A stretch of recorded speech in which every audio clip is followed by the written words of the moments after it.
In my waking subconscious, I've taken the step over this threshold countless times.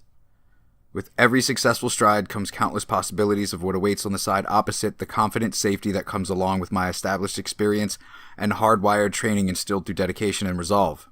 Through reliving an infinite number of possibilities across an infinite number of lifetimes, I've seen glorious triumphs and elation-imbued jubilation. In an equally existence-decaying timeline, I've also engaged in conflict that had usually been reserved for heroes of ancient epic, whose exploits would be remembered across an eon's epoch. One incessant, eternal factor would remain invariably consistent, however. The only truth that my incalculable footfalls would exhibit was the truth that the evil that awaits my arrival each and every time was an arrogant wickedness.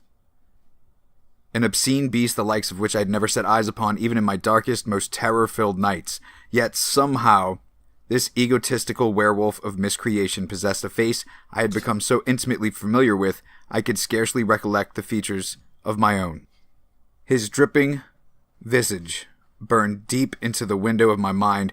My self-imposed eschewing of a wholly deserved ending of calm restfulness had been replaced with the obsession to fell this monster as I uncaringly damned the toll to be paid of my own soul and flesh. To deliver justice and closure to the horror he's wrought upon us all is an all-encompassing endeavor, a righteously trained target my gaze will not be diverted from. An ending, I feel, can be written by my hands alone. An obsession unlike any I'd ever experienced. One I believed unrivaled until the day the abomination had been in reality met. Under the moon I saw you, so soon you'll take me up in your arms, too late to beg you. Cancel it though, I know it must be the killing time. Unwittingly my fate up against your will, through the thick and the thin. You'll wait until you give yourself to shame. What is up in the world of life and stuff that brings you down? It's raining outside over here in good old Rising Fawn, Georgia. Is it raining men? Is it your preferred version of rain?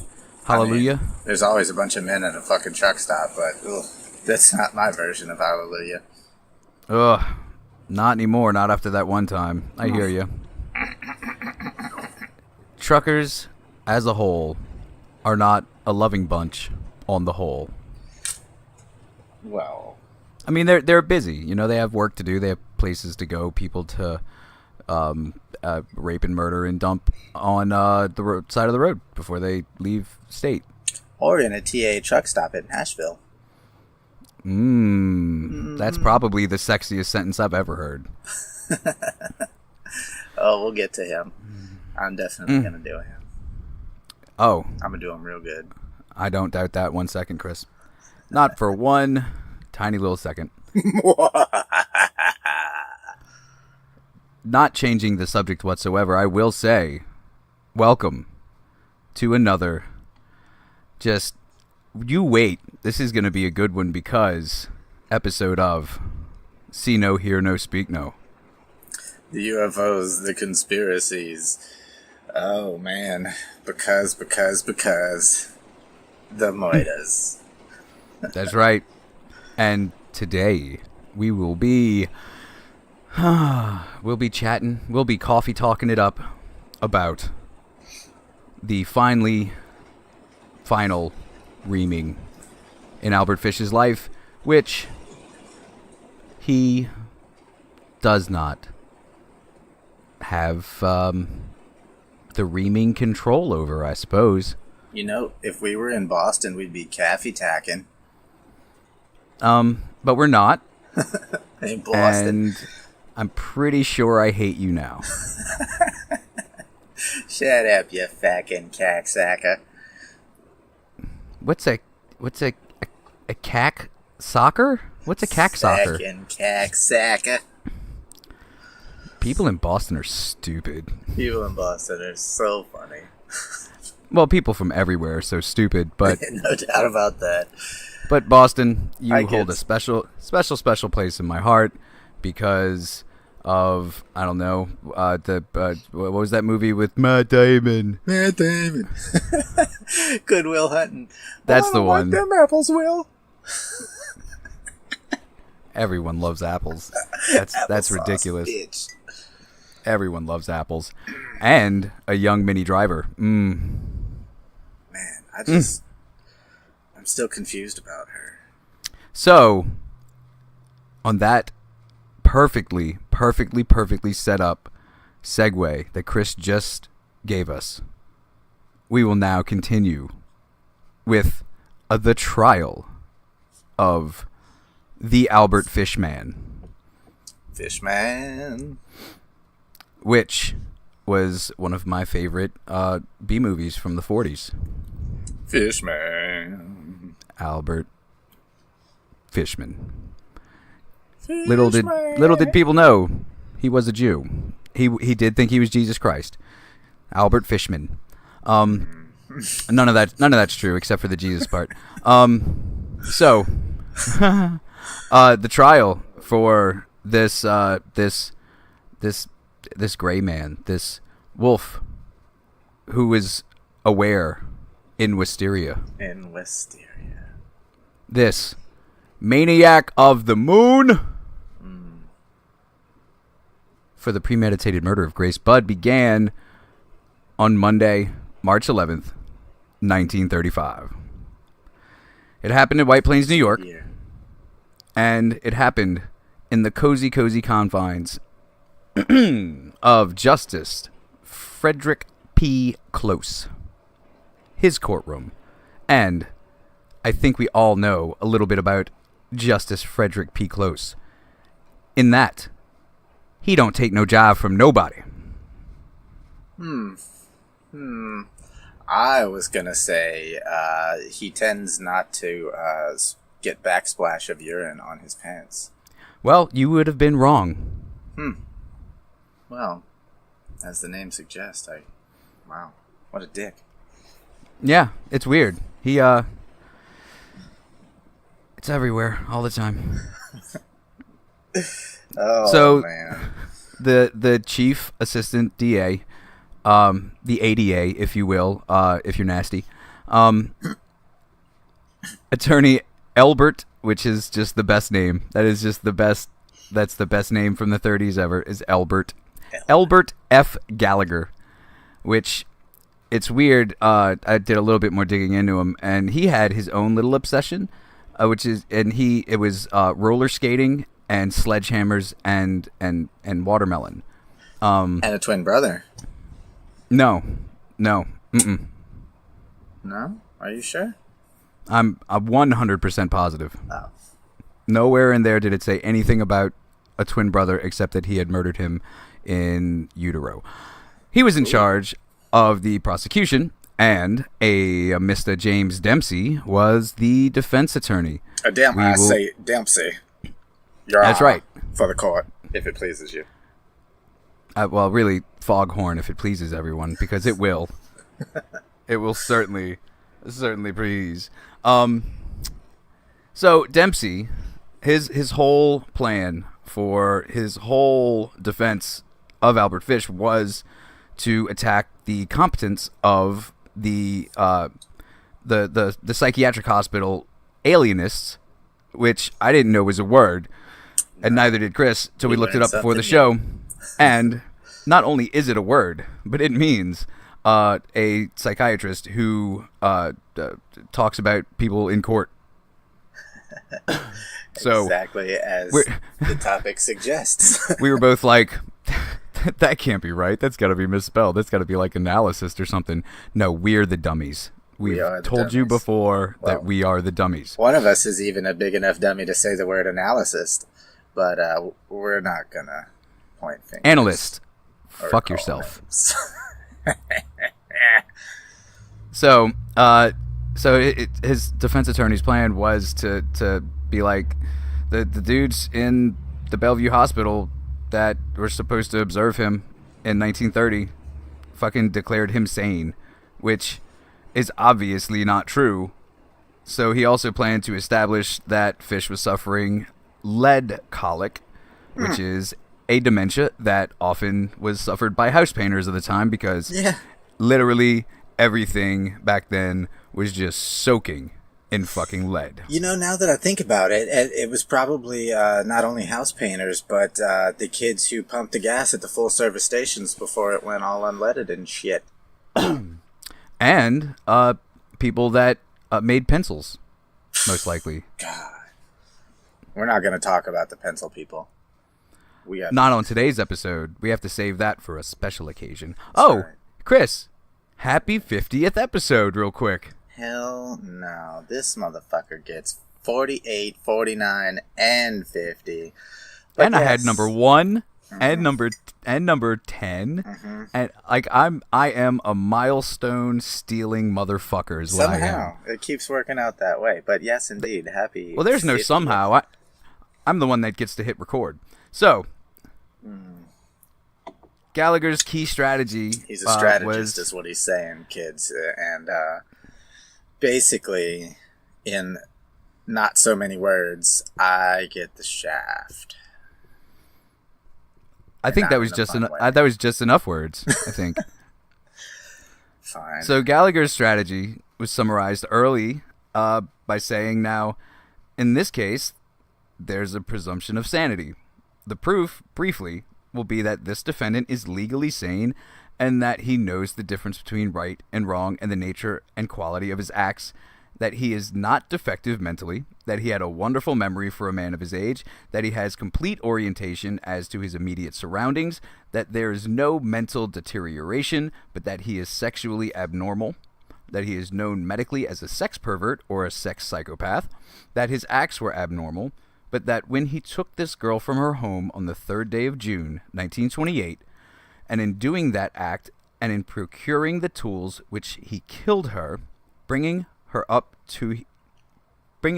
here to Westchester County and taking her into this empty house surrounded by woods in the back of it, he knew it was wrong to do that and that he is legally sane and should answer for his acts." Well, the defense attorney then focused on Fish's strange life and self-flagellations with his little paddle with the nails and needles, and then he brought up his competence as a father and love for his children, where he says, in spite of all these brutal and criminal and vicious proclivities, there is another side to him. Also, Your Honor, the prosecution is a dick. That'll be all. I rest. What the fuck? This courtroom's a fart. Son of a bitch, I lost my place. In spite of these brutal, criminal, and vicious proclivities, there's another side to this defendant. He's been a very fine father. He never once in his life laid a hand on one of his children. He says grace at every meal in his house. In 1917, when the youngest one of his 6 children was 3, his wife left him, and from that time down until shortly before the Grace Budd murder in 1928, he was a mother and father to those children, which means, kids, that Fish was technically a hermaphrodite.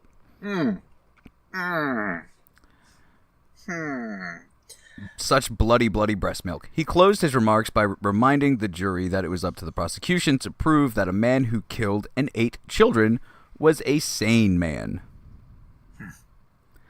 I'm gonna say good luck, because that does sound pretty crazy to me. But who knows? I don't know where this story goes. How about you, Chris? I'm gonna say that I don't, for the sake of the show. And, Albert Fish is still alive and well, correct? Yeah, as far as I know, he's kicking it in Fort Lauderdale right now. I heard he was the Sherman in Sherman Williams Paint. I heard he got himself a nice little southern bow tie and a white suit and created a secret blend of herbs and spices. Oh my God. That's such bad eyesight. Such bad eyesight. Yeah. So when they started calling witnesses, I guess, not really witnesses, but people to give testimony against Albert, Grace's parents and brother, Albert Jr., testified. Dempsey seemed pretty fucking determined to make the point that the parents gave their consent for Grace to go to a birthday party with Fish. But when it came time for her daddy, her fucking, Papa Dirty Stuff to go up and testify, he just started to weep. He just started to fucking weep loudly. Oh, wow. Yeah, like, and what's crazy is like, I'll try to find the picture again to show you, Chris, but like I've seen a picture of her mother and father waiting to go into the courtroom, and the dad is like this tiny, skinny, little meek man, and god damn it if the mama ain't a brick fucking house, Chris. So cliche. She is like that back then though, that was showing love to nerds, or I mean, survival of the fittest, I guess. She wasn't a brick house as in like, ooh, look at them boobies and butts. No. I remember last episode. I remember. She was the whole house. She was a special lady. And she sat around the house. Oh, if you know. Man, the kids today will never know. Will never Your know the so battles. Fat. They don't. So, on the third day of the trial, over serious fucking objections of the defense attorney, a box of Grace's remains was brought into the courtroom as evidence. And while Detective King recreated Fish's confession, how the girl was killed, Gallagher reached into the box and held out the small skull of Grace Budd. You know what, man? I try not to put myself in certain headspaces when we're talking about shit like this. Mm-hmm. But when you mention that the dad just starts weeping loudly in court when it's his turn to go up, like I just, man, I can't. I'm seriously hoping that he wasn't in court that day, or shit, it probably worked better for the fucking the attacked attorney. Listen, those bailiffs. That's what I like calling them. Since they call the other one's defense, I like calling the prosecution the attack. Right. But I would be in contempt for real. I would be. I don't know if there would be anything that could hold me back from trying to jump a railing or two. Like, I'm just surprised that that Mama Cass didn't fucking go over to him and really give him one too, and like things like that, like when I think about it, it reminds me of the very famous scene that you always see when you watch documentaries on Jeffrey Dahmer, and the one girl who's flipping out that he killed her brother and stuff. And right. I mean, if that's all that your rage and contempt can get out, then more power to you, because I just don't know what I would be capable of with such feelings and such. And hopefully we never have to know. Hopefully, for sure. Hopefully you never have to attend the trial of my murder.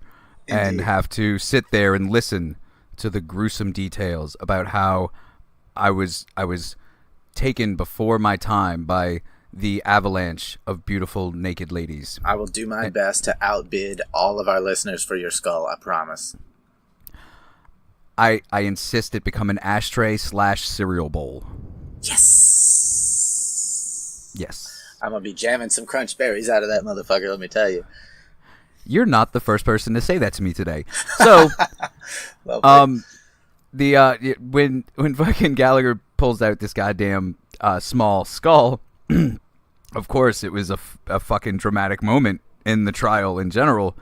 But I actually do think it was a little unfair in that that's very, very manipulative. I mean, I don't know that, but Dempsey thought so as well, so he sought a mistrial, which, guess what, buddy? Go fuck yourself, apparently. Yeah. little bit. So, Dempsey then focused on the cannibalism issue as a central part of his defense of fucking Fish's insanity. Because that's really what he was trying to defend was Fish's insanity, not his fucking sanity. And it was pretty clear early on that he was trying to really get out there that Fish had eaten parts of her body, something that no sane person would do. But you would think there was kind of no way to actually prove that Fish actually did what he said he did with her body, other than taking Fish's word for it, and he's insane.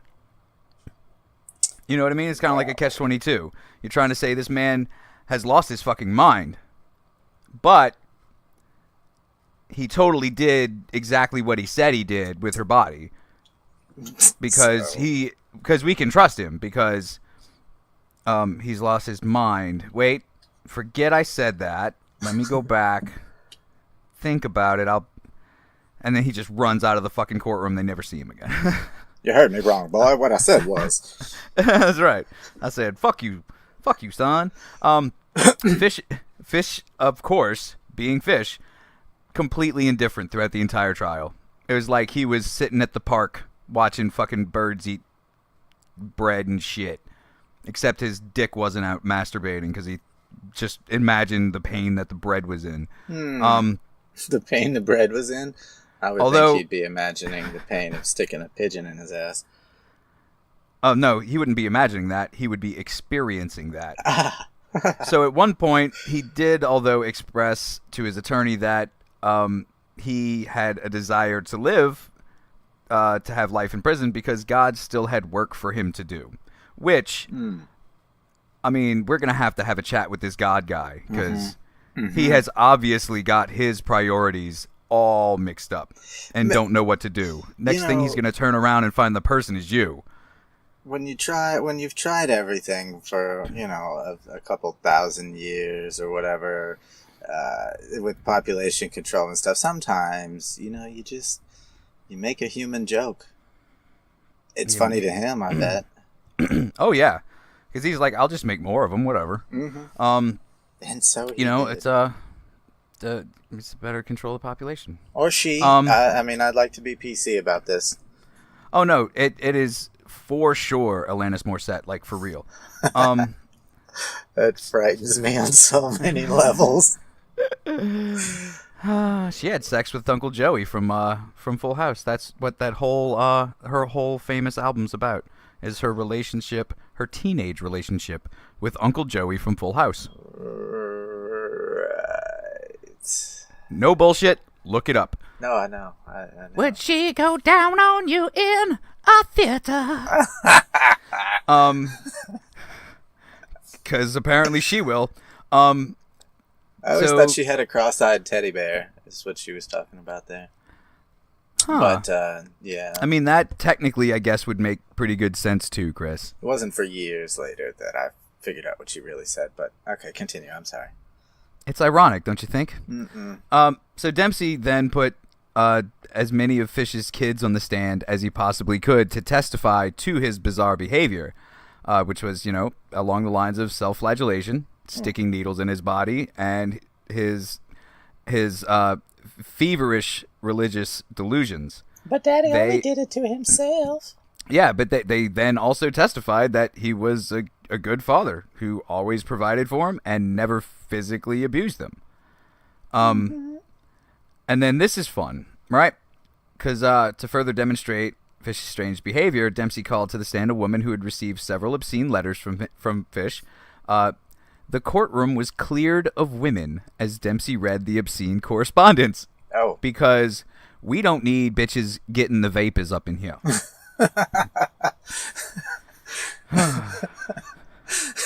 I couldn't have said it better myself.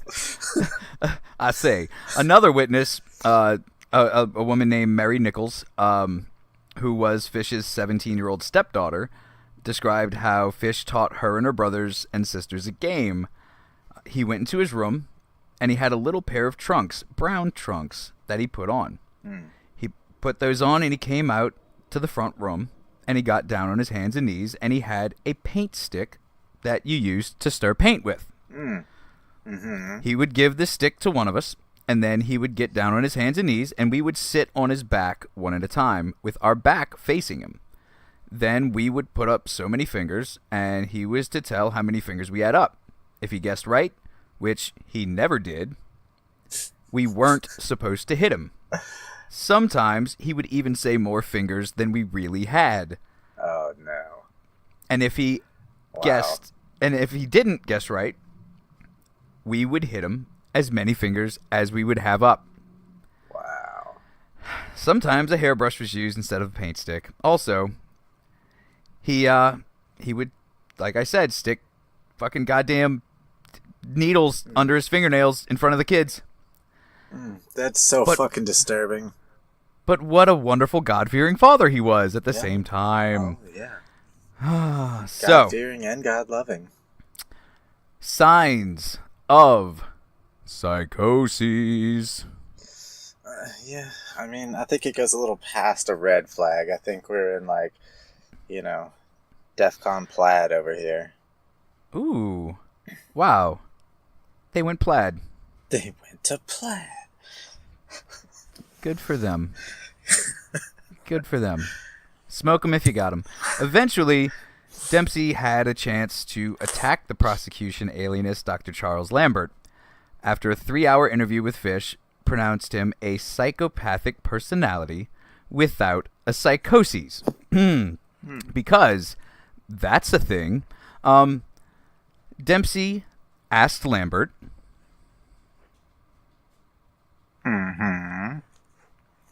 Chris. Dempsey asked Lambert. Oh, did he? Well, I wasn't keeping up. My bad. Okay. I see 1. now where the paint stick is. 2. Fuck you. Dempsey asked Lambert.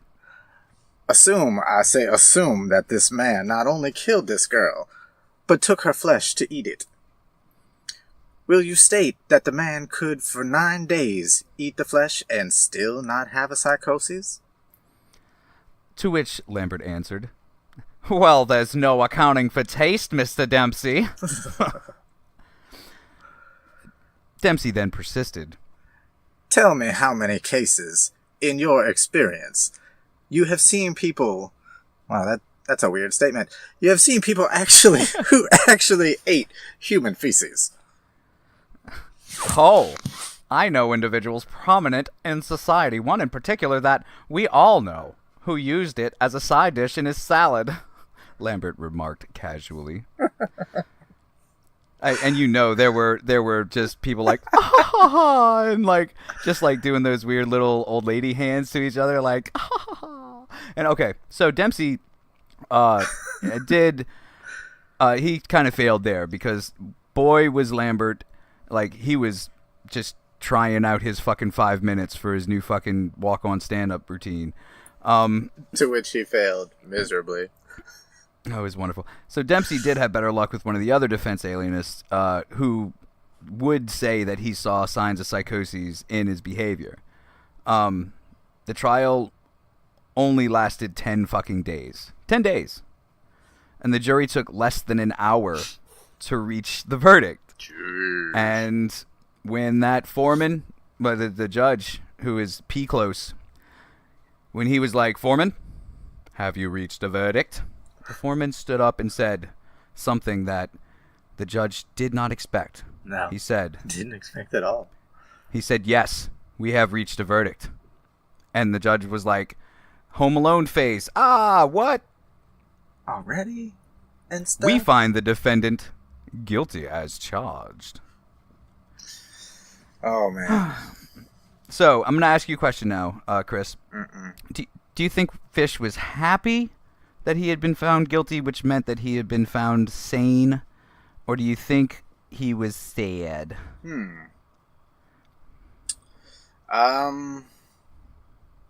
I think he was sad because his job for God was not yet finished.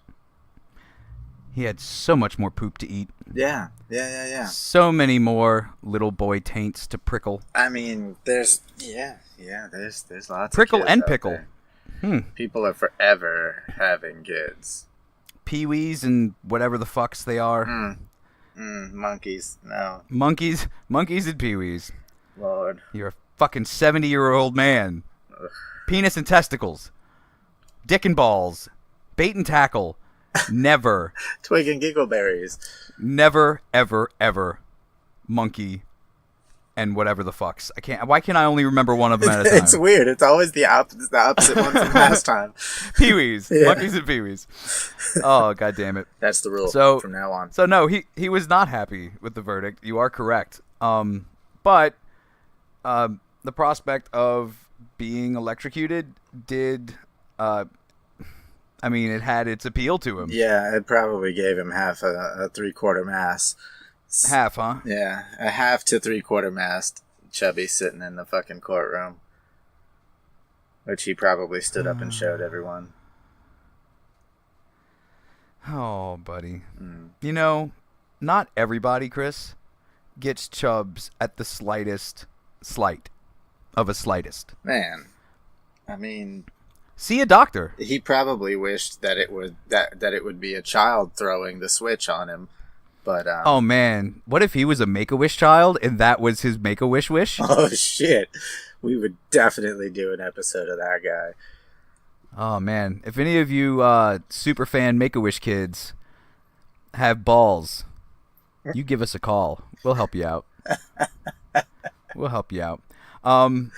So there was a Daily News report that wrote that his watery eyes gleamed at the thought of being burned by a heat more intense than the flames which he often seared his flesh to gratify his lust. Good lord, the man is a poet. Man, fucking newspaper writers back in the day were not fucking around. Oh, and I meant to say, actually, his watery eyes gleamed at the thought of being burned by a heat more intense than the flames which he often seared his flesh to gratify his lust. Much better, and also it kind of took away some of the romance of it. I expect so. Yeah. Fish then thanked the judge for his sentence of death by execution. Huh. Thanks, Judge. Which, I guess sometimes you gotta be like, you gotta roll with the punches, Have we talked about another one who's ever thanked the judge? Have we talked, there has to be somebody else. But I feel like that's a pretty rare thing. No, I don't think anybody's ever been like, it's been a pleasure. No, I don't think so. Nice meeting all of you. Yes. I will see you all in your nightmares tonight. Man. How true that really is, though. What a fucked up statement that would be. God. I'll see you in your nightmares for the next 20 years. Yeah, the people that were on his fucking... Oh my god. The people that were on the jury, the trial, for the trial... goddamn. Mm-hmm. Goddamn. Mm-hmm. Yeah, I wonder. I don't know how being on a jury works. Do they know it's about to be, when they're called into jury duty? Do they know it's about to be the most awful shit they've ever heard in their life that they probably will have to seek fucking help for? They do jury selection, which they kind of prepare you for, Oh, hold on. Ow. Remember in the Crazy Australian Lady episode where they, a lot of people got out of it because they did not want to see pictures of the stuff. Yeah. Fair enough. Yeah, you're gonna see some shit. You're gonna hear some shit. You're gonna see some shit. It's about all we can do to repair you. It's good stuff, man.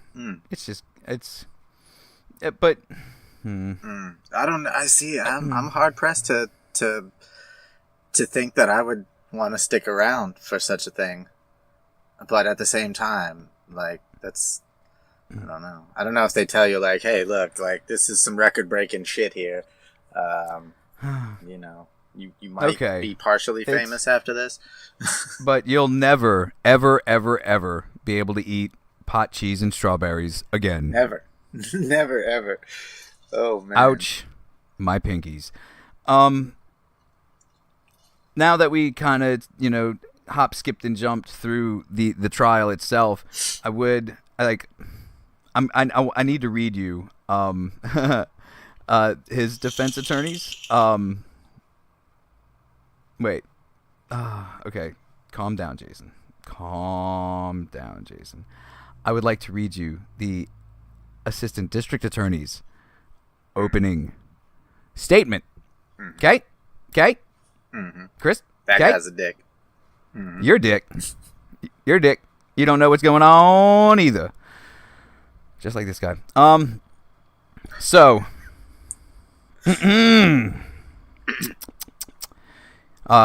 He told the jury what happened the Sunday morning that Little Miss Grace Budd, which I really hope that this isn't the most terrible thing in the world for me to say, but apparently the sexiest 10-year-old girl that's ever walked the earth. God damn it. That might not be the most awful thing you've ever said. It's close. Yeah, I'm going to have to do some research on that. I'll get back to you. So this is the story he tells of that day in his opening statement. In 1928, the people will prove there lived in the city of New York the Budd family. They lived at 406 West 15th Street.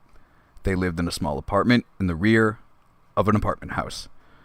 There was the father Albert, the mother Delia, there was Grace, there was Edward, and several other family members, which is kind of a really dickish way to be like, there were some other fucking people too. Ed Budd was looking for a job, so he made application to the New York World to have them put an ad in their newspaper that said, youth, 18, wishes position and country. Signed, Edward A. Budd, 406 West 15th Street. Today, people usually keep their address out of the classifieds because people today sometimes don't like to be stalked and murdered and raped. Yeah. That wasn't part of his opening statement. That's me breaking in to be like, don't do that. Don't just... Yeah. Mm-hmm. Don't... Boy needed money, so Chris's address is... Wouldn't matter. I'm at home. Shut up. So his statement continues. He talks about just summarizing how everything got to the dinner and how he got to meet Grace. Mm-hmm. So while she was sitting there, he said to the Budd's parents that his sister was giving a birthday party for her children up at 135th Street in the city of New York, and he thought it'd be nice if Grace would go along with him. He said that he loved children, he would return early that night, they needn't worry, and everything would be fine. They hesitated to let her go, but they eventually consented. It was a decision that her parents would regret for the rest of their lives because she never came home. Then many years passed before her family knew where she had gone and what had happened to her. But as the defense psychiatrist Dr. Frederick Wortham wrote in his book, The Show of Violence, he looked like a meek and innocuous little old man. Gentle and benevolent. Okay.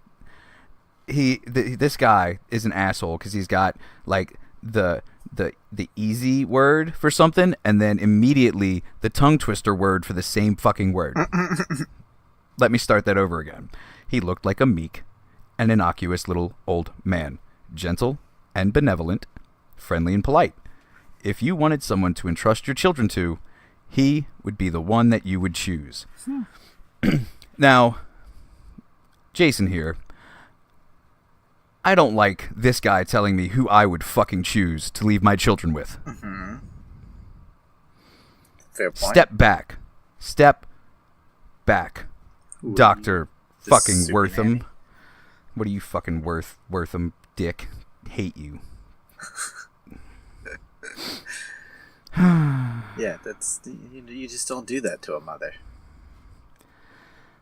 So, hey, remember when we were talking about Detective William F. King, Mm-hmm. like the super cop, the awesome dude, the dude with the big swinging? Man with the plan. Mm-hmm. The Pendulous. He- Angeles. Oh man, I almost forgot all about that. I just can't believe how many times I've said New York City, and neither of us have said New York City. Right. It'll happen though. It'll happen organically, like 600 episodes down the line. We'll remember that, and we'll laugh and laugh. So the way that and guys, I know that this has been a very Pulp Fiction-y episode series, but I think the way I like telling you what happened and then digging deeper into how it happened. So I'm doing this on purpose to you people because it's more like, slap bracelets bursting into flames. We'll tell you why tonight at 11. See? So you like know that. slap bracelets are bursting into flames and killing children, but you have to stick around to know what's coming next. It's very gripping. It's suspenseful, It's a good tactic, sir. Yeah, I mean it's proven. It's a proven tactic. It is also fun to do to people because Indeed. Fuck everybody else. Well, it's kind of like playing to the fact that people's fucking attention span is, like a goldfish. So, I think it works very well. Poor Mr. Albert Hamilton Goldfish. So,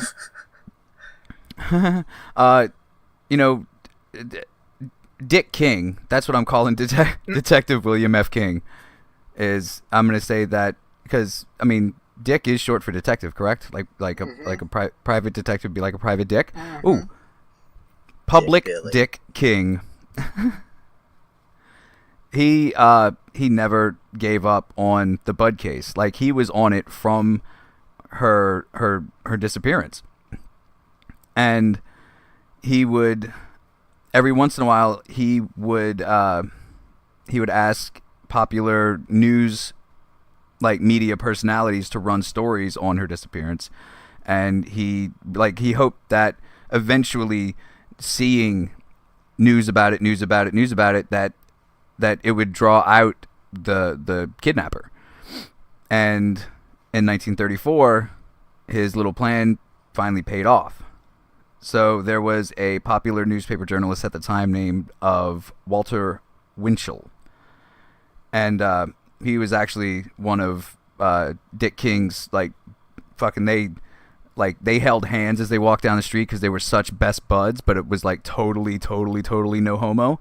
Like, they were just like, the best of friends kind of thing. Strictly like, platonic. Like, the way Chris and I are going to act when we finally meet each other. I have big plans, buddy. I have big plans. I'll wear a cup. Oh, please do. So, just about everybody, including Ali Fischhofer, read Mr. Walter Winchell's column, which was titled "On Broadway," and it was in the New York Daily Mirror, which is a huge fucking newspaper. On Broadway. So here's a little here's an excerpt. Why have two words so close to each other? One that means somebody that's totally the best at something, and the other one that means a little snippet of. Snippet. Snip, snip. Snip, snap. I don't know. I've never liked that word, excerpt. It's such a here's fucking shit. Here's an excerpt from his column from November 2nd, 1934. I checked on the Grace Budd mystery. She was 8 when she was kidnapped about 6 years ago, and it's safe to tell you that the Department of Missing Persons will break the case, or they expect to, in 4 weeks. They're holding a Kokie, which is a cocaine addict, now at Randall's Island, who is said to know most about the crime. Grace is supposed to have been done away with in Lyme, but another legend is that her skeleton is buried in a local spot. Well, Winchell, of course, made up the entire story to help Detective King, but as events transpired, it became pretty fucking crazily true. On November 12th, Grace's mother received a letter that would crack the case, which I'm not going to fucking read again. Yeah, please don't. Oh, no, I'm going to read it again to you once the show's over in my sexiest fish voice. Hey, I can spell Albert Hamilton Fish with only one eye. That is gross. And I'll thank you to be be a sweetie and wipe the CD when you're done. Oh man, not gonna happen. So they get this letter, right? And God damn it. See, like, just fucking fuck you, letter. You guys remember it. I know you do. They called up the police and Detective King. And he was soon going to learn the truth to who the fuck this thing was. This thing being Albert Fish. Who the fuck he was. Because when he went and saw them, of course, he did not call himself Albert Fish, if you all remember that correctly. He called himself Mr. Bean or some shit. I don't remember. But it wasn't his real name. I know that much. Mr. Bean. I always thought that guy might be capable of some wacky shenanigans. But so never children. They find out again that the letter was sent on some stationery that was left by someone else at a boarding house owned by Frida Schneider. And Fish had obliterated the return address on the pre-printed envelope, but he didn't get rid of the emblem that had the initials NYPCBA, which was New York Private Chauffeurs Benevolent Association. Nicely done. So Detective King wanted to know if the writer of the letter from hell was part of this benevolent association of chauffeurs from New York that was also private. So he tried to match the handwriting of the letter with the handwriting on 400 motherfucking NYPCBA membership forms. Not a single fucking one matched. So he's thinking to himself, did somebody remove the stationery? Did somebody steal it? Well, yeah, the janitor had. And he had taken it to his boarding room that he had lived in at 200 East 52nd Street, room number 7. So this motherfucker was he another one of those male lovers that we talked about? Who, King? Dick King? No, the janitor. What the fuck are you stealing stationery for? He can't be affording to buy writing paper on janitor fucking... Dude, come on. That's what I'm saying. Like, was he just a lover of male? Just because times are only half as hard as they used to be does not mean that it was not the fucking Depression, Chris. He desperately needed those writing utensils. He had his own obscene letters to send to ladies that he didn't know. Well, Miss Schneider, Miss Frida Schneider, who owned said boarding house, was predictably pretty shocked when Dick King questioned her about her tenants. The description of the man that he was giving her sounded just like the man who had just fucking moved out of room number 7 on November 11th. Man, missed him by this much. Room number 7. Undaunted Super Cop King examined the boarding house sign-in log. The register handwriting, the handwriting on the register even, had matched the letter handwriting with one major difference, which was that the signature on the register was Albert H. Fish. Dun, dun, dun. That was a good sting. I liked it. Fortunately for the boys in blue, Fish had a reason to return to the boarding house because every month he received a paycheck from the North Carolina Civilian Conservation Corps from or for his son. I can never get that straight. And he would certainly be back for that fucking $25 check because how else is he going to continue to chop off half penises and leave tens if he doesn't get the 25 first? Man. These unlucky male lovers. So King made the decision to wait for that day to come because he knew the check was coming. He knew Fish needed that check. Now all he had to do was bide his time. And stakeout time. The best part was that he really didn't have to wait that long. No? No. Did he did he even get to pee in one bottle? He stepped out for a smoke. And then, no, it was a couple. I mean, it was a little bit. It wasn't like crazy or whatever. Oh, so he ate all his snacks before, and had a sandwich. I mean, you say all his snacks. He just bought some spicy peanuts from the gas station. It's not like, Well, at least they weren't turds. Why would he buy turds? I mean, we've been talking about turd snacking most of the episode. You can't buy those, though. You sure about that? This is New York we're talking about. You got me, I guess. That's right. Short curlies. You need to trim those, sir. Goddamn testy hair grabbing bitch. This, fuck, man. So, anyway. Goddamn. I don't, though. I lost my place because you were being an ass. Thanks. Thanks, Chris. You were somewhere around the stakeout.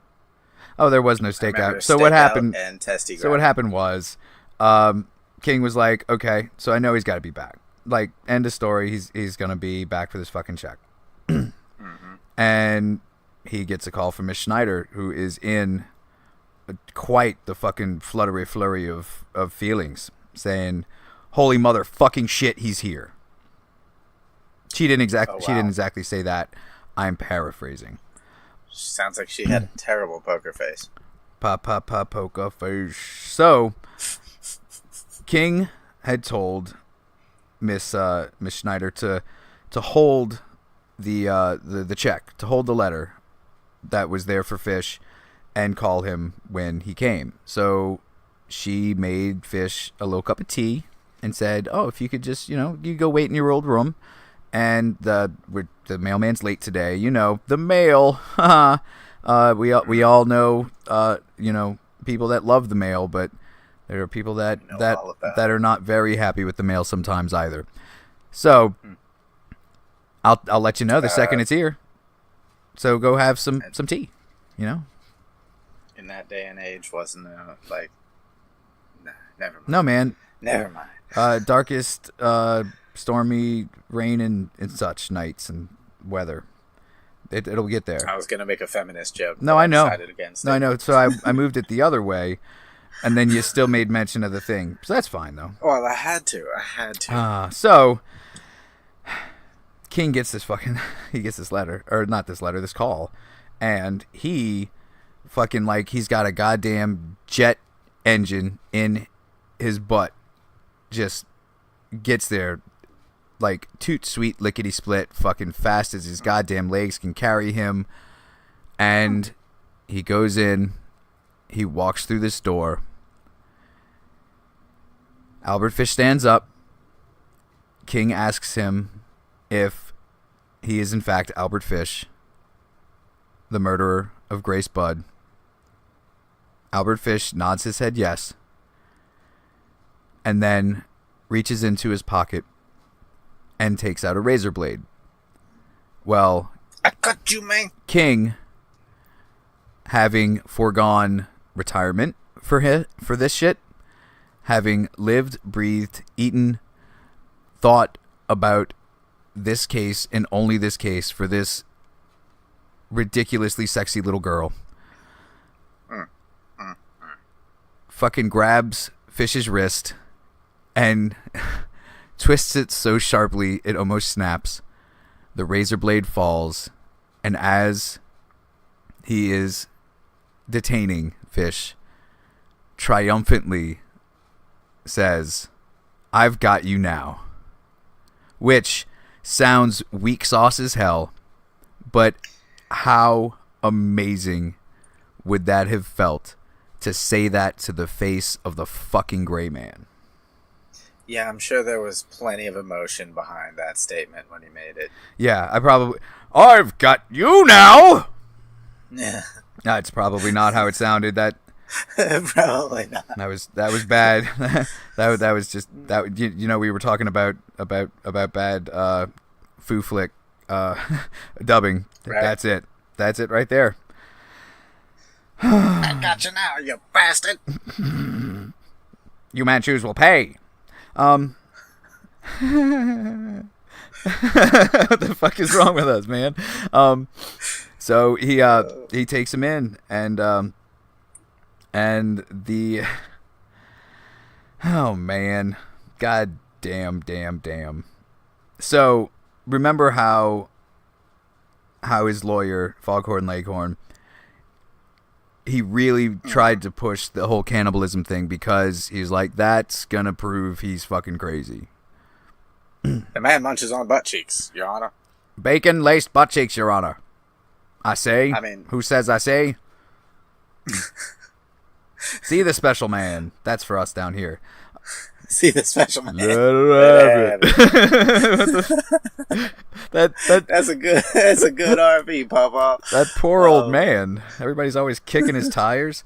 You got too many grandkids, I'm telling you. Oh man. So initially, Dempsey had denied the claims of cannibalism, especially as he denied involvement in the deaths of the other kids, because as we haven't really spoken about, he was actually under indictment for the other two absolutely he did 'em murders at the same time of the Grace Budd kid. He also rubbed his muddy feet on Eddie Murphy's couch, which tried to deny it for so long. You do not do. And once you come clean with it, he'll be fine. But until you come clean with it, you getting stabbed in the ass every single time he sees you. It's a tiny little knife, tiny little blade, but you're getting stabbed in the ass. Maybe that's why he did it, though. Kids. That's probably why he did it. You never know. Yeah. Moral of the show, kids: cocaine is a hell of a drug. So have fun with it while you can. Back to you, Jason. Yes, thank you. Oh, now you got me thinking about cocaine. Oh,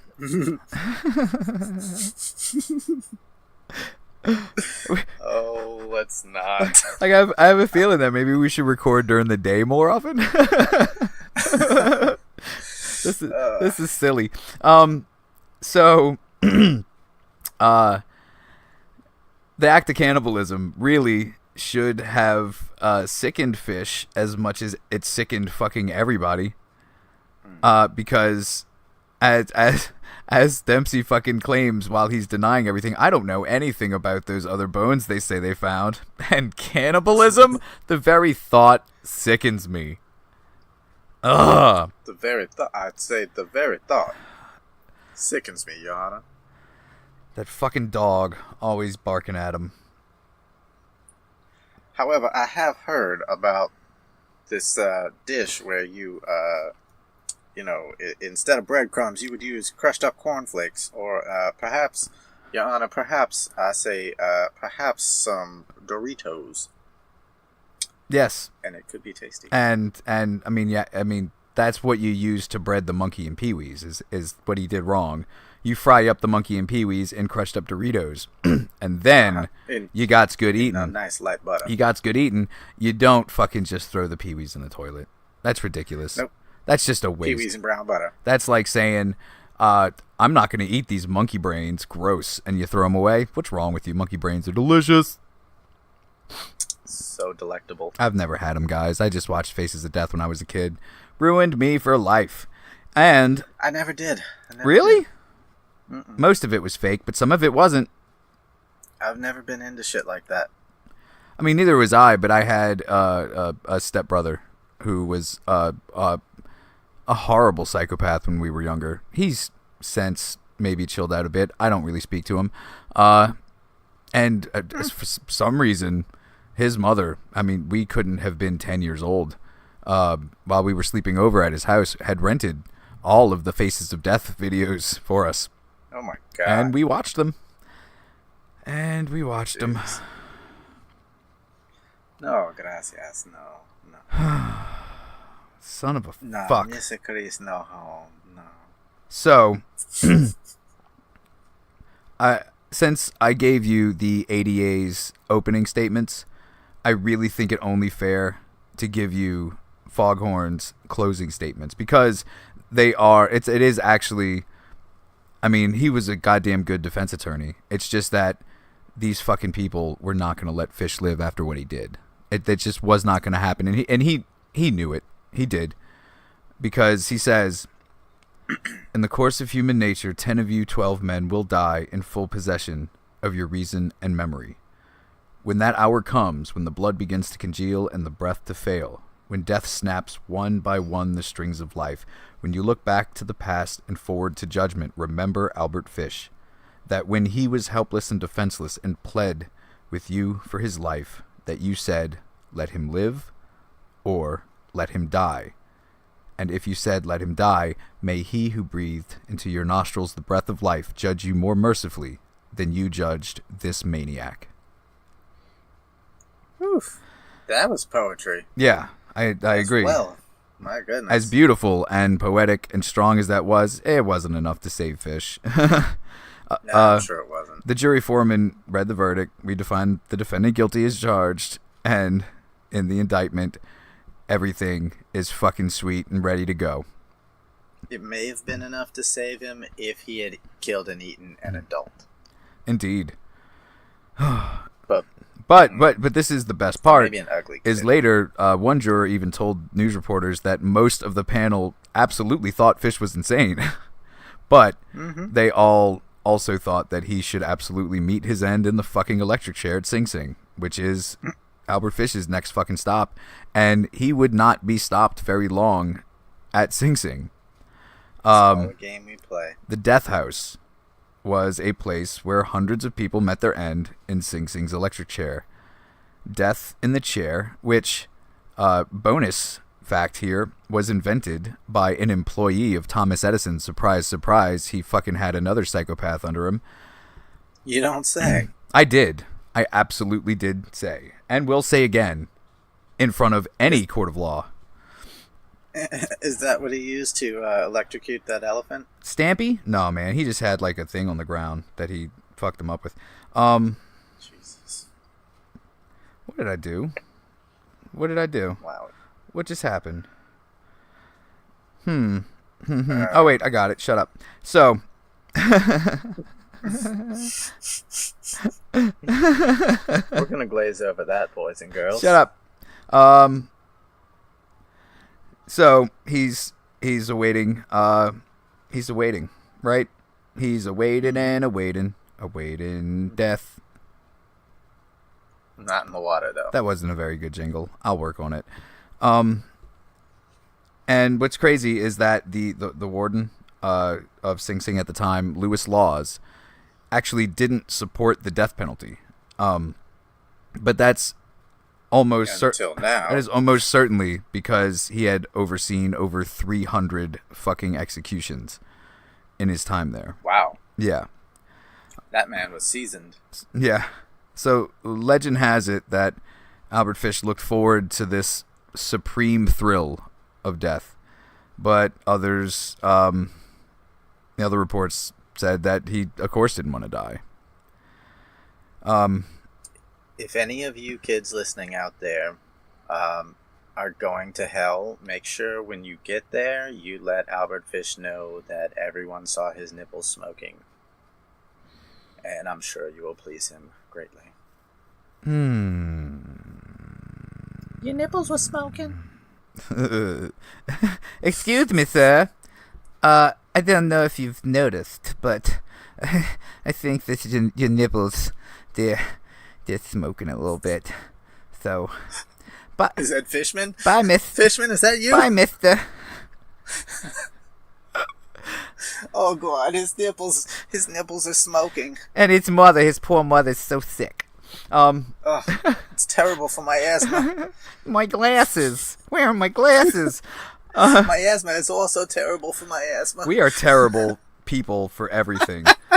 And I love it. I love every second of being a terrible person on the show because it's not like I can do it in real life to people's faces. So I can do it here behind their backs and feel better, just great about myself even.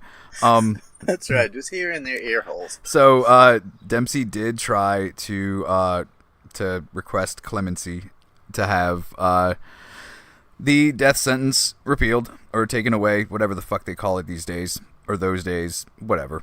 But the governor was like, nah.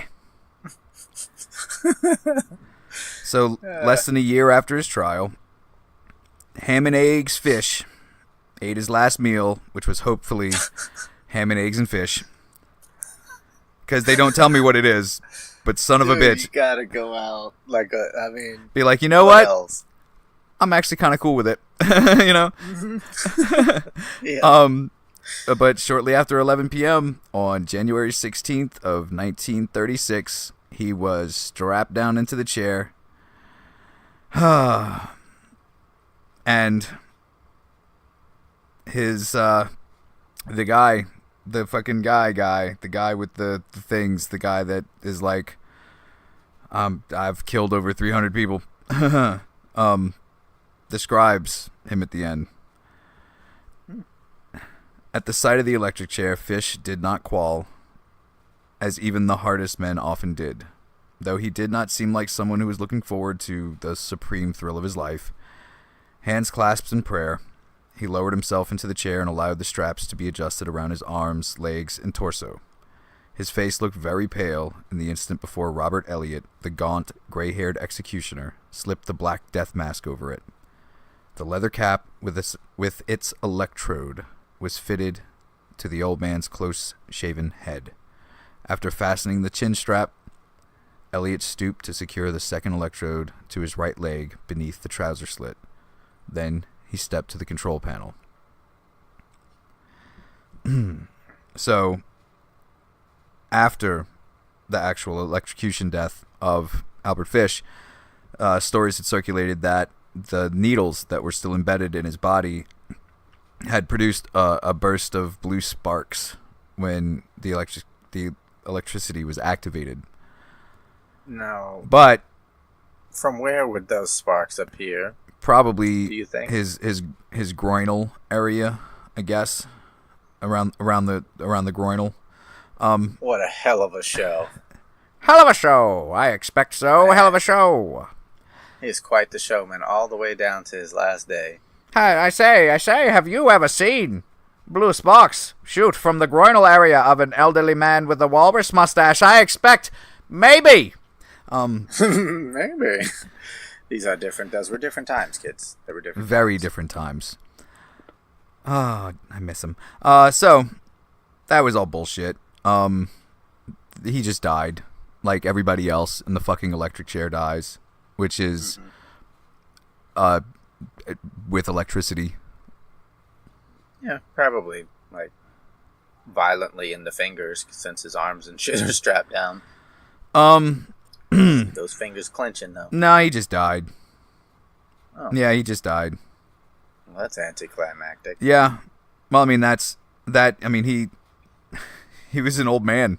He was a frail old man. Like, that's why the cover art for this week's final episode is what it is. I know that we've been... It took me a minute to figure out what it was the second week, too. But I noticed what it was after a minute. We've been calling this man a straight up horror movie monster for 2 weeks now. But in the end, he was just as weak and defenseless and enfeebled as all of his victims were. A lot of times, that's what it comes down to. He was an old, sad, bat fuck crazy man that you see him awaiting trial sitting on this bench, and you see the man finally. You don't see the scary gray monster coming out of nowhere. You don't see the pleasure that he took in so much self-pain and fucking non-self-fucking pain. You see this sad old gray man that a fucking toddler could walk up to and bitch slap, and there'd be not a goddamn thing could be done about it. I'm not asking anyone to feel sorry for him. I'm saying that we take motherfuckers down a peg. Indeed. That is one thing we do here. Because, a lot of times what it comes down to is that that's a weak sumbitch in the first place, and that's why they're trying to exert their dominance over their victims. And, it's kind of like when your mom says, well, just don't give that bully the satisfaction of your anger or your tears, and eventually they'll fucking give up and go away. That may not have been true, or that may not be true for the killers we talk about, but at the same time, inside their heads, that's entirely true. They're just fucking bullies. They're just pieces. Right. They are people shit. that can literally only take advantage of the take advantageable. We do not condone such things on this show. No. We insist that if you are going to attack someone who does not expect this attack, that you be Robert and that attackee be Jesse fucking Ventura, quote unquote the bod. Now, That's right. I remember last week I said that we would touch upon his what he was compelled to do and what he enjoyed doing, and how the difference was made and why, right? Jason, you're playing right into his game. That's exactly what he wants you to do. Well, I got nothing for it. You must like it. I like lots of things, Chris. Don't judge me. So when Super Dick King, he had just one question, one final question, which I guess is always true of final questions, because you can't have 10 final questions, because then... So anyway, what caused him to do this fucking horrible thing to Grace Budd? So, Fish's answer was, I never could account for it.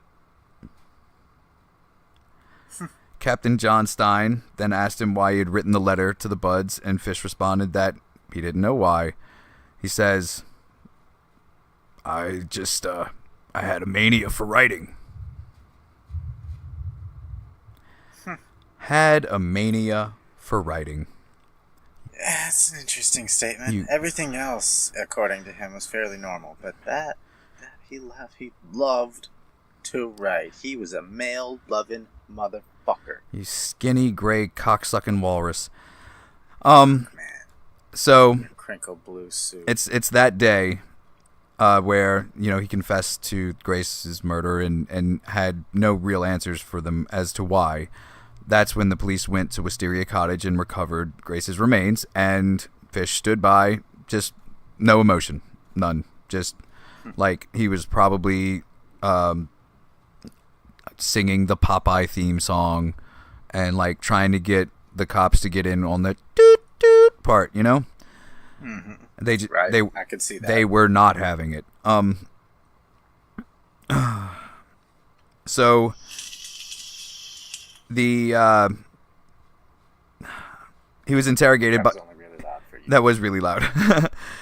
He was interrogated by a different assistant district attorney, and when he asked Fish why he murdered Grace, Fish explained, a sort of bloodthirst.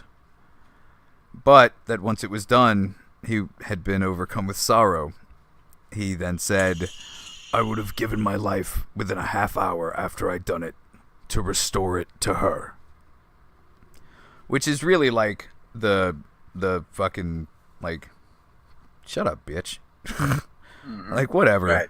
Oh, now, Failed so to now mention you're a this. good guy after you cut her head off and let her blood drain into a paint can while you fucking come over her body twice and then chop her into pieces and go home and eat them and then come back and fucking throw the rest of her remains over a fucking brick wall along with your goddamn tools. Fuck you. Yep. Yep. But now I play the softy, the big softy. He's such a softy. It hurts. Oh my God. It fucking hurts. And this is fucking. It disgusts the shit out of me. This is crazy and too. that you would have the gall to say some shit like that. The night that his capture had leaked to the newspapers, a bunch of reporters, just like goddamn buzzards, descended on the Bud's apartment complex house, fucking hovel thing, and they were the ones basically to break the news to the Buds. And shortly after that, as Super Dick King fucking is trying to get them out of there as quickly as possible, he drives Mr. Bud and good old Eddie to the police station to identify Fish. But Edward, more than identified Fish, he fucking went to beat the fuck out of him, yelling, you old bastard, dirty son of a bitch. Good for him. And Mr. Bud was surprised at Fish's lack of emotion. He says, don't you know me? And Fish politely answered, yes, you're Mr. Bud. And Mr. Bud says, and you're the man who came to my house as a guest and took my little girl away, as he breaks down in tears. Please allow me to turn around so you can kick me in the anus. Please, will you please just light your shoe on fire first, though, please? And Yes. and ask a police officer if maybe you can borrow their baton, because I don't think the shoe's really just gonna do enough for me. That's right. I'm talking about butt rape. Sorry.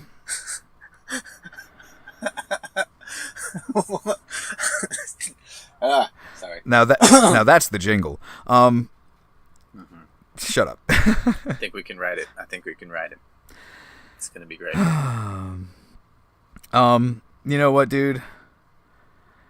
Fuck. I will end with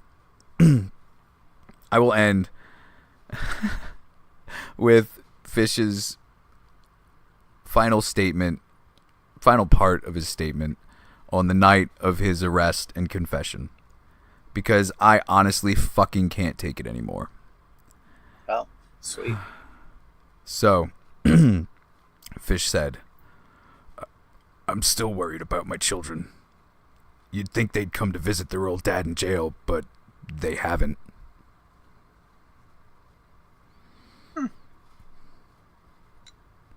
Well, You delusional fuck. it's hard to know which side of the fence to stand on with that statement. They're your 6 kids. Yes, you raised them. It wasn't exactly the cleanest, sweetest fucking place to be, as you tried to feed them raw meat and had their friends paddle your ass raw with a nail-studded paddle till you were covered in fucking blood. And then that time, A paint stick. then that time that you wrapped yourself in a carpet and was yelling about being Jesus and shit. You know, I think after they found out that, yeah, for sure, you raped and murdered, molested and mutilated and flat out raped, most likely, most people think at least over 100 children. And Good Lord. and as far as we know, absolutely 100% for sure, murdered, dismembered, and ate 3. But is suspected of at least 3 more, because he was kind of the only suspect in those other 3. And he also admits that they would probably do better to add maybe 30 more onto that. Jesus. So your kids hear this and you're surprised that they don't want to come visit you in prison. Okay, yeah, that's the side of the fence you stand on. Yeah, Good. it's the if it wouldn't feel so goddamn good to him, fuck him. Like I think the only way to I think literally the only way to punish Albert Fish would be to just not punish Albert Fish. Like Right. like give him like a suit made of pillows and put him in a pillow room and just leave him in a pillow room and be like, have fun in your pillow room, fuck. Mm-hmm. I really think that's the only goddamn way. You do not put him in a cell with somebody like Carl Panzram. That's what you don't. Oh no, that they would have been buds. I'm sure they would have. I guarantee they would have. Oh man, God, they'd have been buds. That just like I can only imagine the fucking mayhem. I don't think they ever would have left. No, they would have been like, I think this train yard is where we're gonna live now, and this is it. You do that to me, and then I'll just be like, all day, every day. Like, damn. I'm Carl, so I'll just continue to bring boys around. Fucking, for some reason, boys want to hang out with Carl on my yacht. Well, boys, they wanna have fun. I'm pretty sure that's what that means. Stay away from guys named Carl. Always, there's two things that you should never trust that we have told you of, and number one is never trust a man named Carl. Number two, never trust the Germans. The Germans. Oh God, man. So, Chris, Albert Fish, fuck him or fuck him? What do you think? I'm gonna go with fuck him. 100% for the win, Bob. I mean, Jason. I was gonna say correct, but it wasn't in the form of a sentence, and everybody knows that today is Jeopardy Day in America, and I believe in Ireland as well. So then it needs to be in the form of a question. It needs to be in the form of a sentence question. Okay. No. I read that wrong. It needs to be in the form of a questionable sentence. Oh, okay. When do we fuck him? Now, sir, is the answer, and that was a very questionable sentence you gave me. Sweet. But that's fine. We're good. I think that was actually perfect. I think that was. I'm known to follow rules. Yeah, Chris, you know what, buddy? You know what? Happy 50th, man. Happy fucking 50th, indeed. I'm just glad we actually got an email from someone who Before the likes 50th. She probably doesn't like us anymore. I haven't gotten one back. And we did say fuck the French Canadian quite a bit on the last one. I mean, I stand by it. Fuck you, French Canada. But I mean, we put her on the fence a little bit. Yeah. We can't be putting people on fences, man. That's just not a comfortable place for people to be. No, ask Vlad. He knows all about it. You've just listened to the 50th episode of See No, Hear No, Speak No.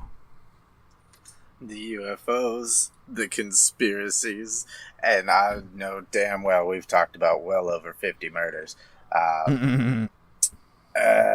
Yeah, also, before we bounce, just wanted to let you guys know, if you want to get on our mailing list for donating your skull to have cereal eaten from it when you die, if It doesn't exist yet, but you can always mail us your info or fuck yous to snhnsnpod Or at gmail.com. see no hear no speak no pod at gmail.com. I can't believe it, man. I got the one email and I'm like, I don't need any more. I'm good. Oh man, I came through this time. Gross. Yep.